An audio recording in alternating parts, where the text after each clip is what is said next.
Oups, raté. Chers amis du jeu, bienvenue.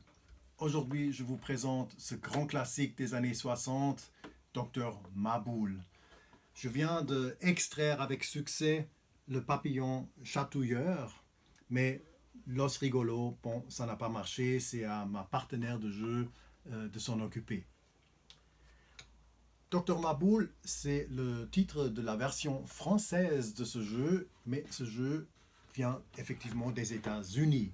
Il a été édité pour la première fois de Milton Bradley, MB, en 1965, donc il y a exactement 55 ans, sous le titre Operation.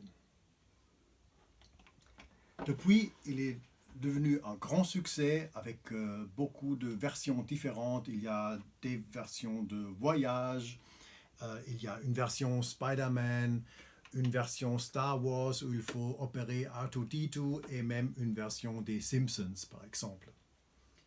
Mais d'où vient ce jeu?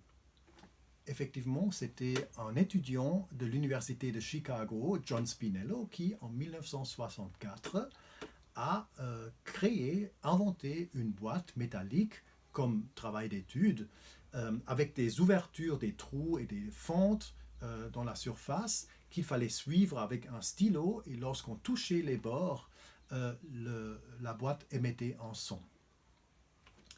Avec cette boîte, il est allé chez Marvin Glass. Marvin Glass Associates était une grande compagnie de créateurs de jeux et jouets qui vendaient leurs idées aux grands éditeurs comme Milton Bradley, Parker Brothers et d'autres. À Marvin Glass, l'idée a beaucoup plu. Il a payé $500 à John Spinello, mais après, ils se sont mis au travail parce que cette boîte-là n'était pas encore un jeu, il fallait en faire un produit. Alors, après quelque temps, début 1965, ils ont déposé un brevet auprès de Patent Office qui porte 3 noms. Le nom effectivement de Marvin Glass, de John Spinello et de Gunnars Licetis. Gunnars Licetis était un collaborateur d'origine de Lituanie, de Marvin Glass, spécialiste surtout de jeux électriques et électroniques, qui après a créé sa propre entreprise et dans les années 80, il a créé des jeux vidéo par exemple, avant de retourner en Lituanie. Donc ces trois posent ce brevet, mais le dessin de ce jeu, comme vous voyez, n'a rien à voir avec une opération, c'est tout un autre thème, c'est un parcours dans le Wild West, mais toujours sur ce même principe.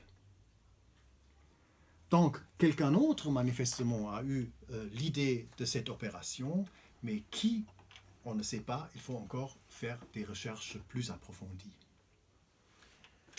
Donc, comme j'ai dit, ce jeu est devenu très très populaire, surtout dans les États-Unis, mais pas seulement, et c'est pourquoi on ne s'étonne pas de trouver des références dans les films. Je vous donne l'exemple du film Pulp Fiction, où vous connaissez peut-être ce film.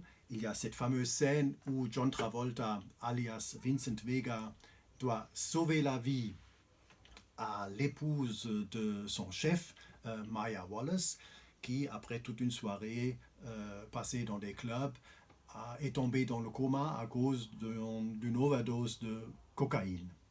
Donc, il l'amène chez son dealer et puis ils essaient de lui sauver la vie par une injection d'adrénaline dans le cœur.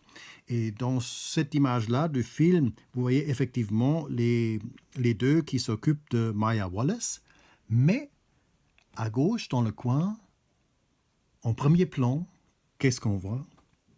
2 jeux sur une table, le jeu de la vie et Operation. Donc, vous voyez, chez Quentin Tarantino, rien n'est laissé au hasard. Donc, je vous remercie pour votre attention. Ne faites pas des bêtises, restez en bonne santé et amusez-vous bien. À la prochaine.